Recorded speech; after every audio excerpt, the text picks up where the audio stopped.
So this is the fourth edition of Dharitri Youth Conclave on climate change. We have been doing this, and even before the conclave, for the last 10 years, Dharitri has been working on a slogan called "Hate Bonchao, Hato Misao."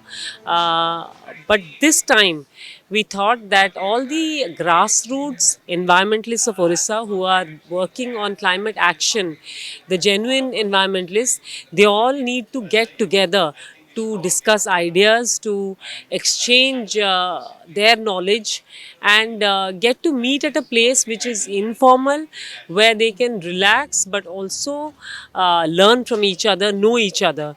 So Green Heroes Speak gives them a platform and a chance to introduce themselves, to get to know each other, and I would think it's a unique day where all most grassroots environmentalists got a chance to come and spend a day together. I cannot tell you who are going to be the climate grant winners for tomorrow. Everyone will know once they come up on stage and accept their awards. But there are a starry lineup of top environmentalists of India who have great thoughts on environment, great experience to share. So there is Dr. Raman Sukumar, who's a very big Asian elephant expert. We will get to hear from him. His insights into elephant conservation will help Orissa if we can adopt them.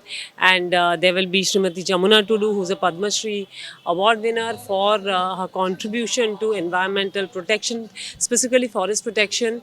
And there will be a whole gamut of brilliant environmentalists and scientists, Shri Punya Slok Bhaduri, Hita Lakhani, Sir Dibyakant Nayak, and all of them. So I think it's going to be a very interesting panel, and we are eager to hear from them and learn from them. And of course, we will have one of India's most popular bands, Agni, performing for all of us. So that is also an honor to host Agni at the Dhariti Youth Conclave.